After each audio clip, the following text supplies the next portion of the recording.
দূর দূর আবার শুরু হয়ে গেল এই রান্না বাড়ি কাটাকুটি মাছ মুরগি ইস তেল কাইসটা যাক তাও একটা মনের শান্তি নিজের সংসারে দুজন মানুষের লেগে রান্না কিন্তু বিষয় হইল গিয়া এই বিদেশে গো পিঁয়াজ আমার কাছে মিষ্টি মিষ্টি কি লেগে লাগে আর এইসব ক্যাপসিকাম এইসব জিনিস যে কিনছি এটা কি খাইতে পারবো শখ কইরা যে কিনছিলাম এত মুকুচা কইরা যে রং বেরঙের শাকসবজির ভিডিও কলে শাশুড়িরে দেখাইলাম আর বুঝাইলাম যে হের পোলা এইডি খায় আসলে যে এইডি দিয়ে কি বানাবো এটা তো আমি নিজেই বুঝতে পারতাছি না একটা কাম করি সবকিছু মিলাইয়া পানি দিয়া একটা স্যুপ বানায় থুয়ে দিই কিন্তু স্যুপের লগে তো উনতুন ভাল লাগবো উনতুন করতে পারবো আবার কে উনতুন বানাইবো এমনি দেরি হয়ে উঠলাম একটা কাম করি এমনি দিয়া থুই আর টুনা মাছ আছে টুনা মাছে 2টা ক্যান দিয়া থুই বুঝলাম না আমার শাশুড়ি এত কিছু কেমনে মনে রাখতো বাজার সদায় তো সবই করলাম কাঁচামরিচটি তো আনি নাই এখন কাঁচামরিচ ছাড়া কেমনে খাইবো না এই বেড়াই তো এখন প্যান প্যান করবো না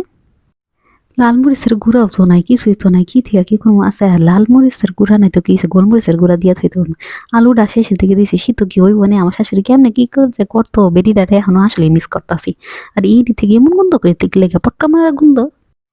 আচ্ছা বিষয়টা কেমন হয়ে গেল সুপের লগে মাছ মাছ জিনিসটা কি সুপের লগে যাইবো আরে দিতে পারলে খাইতে পারলেই যাইবো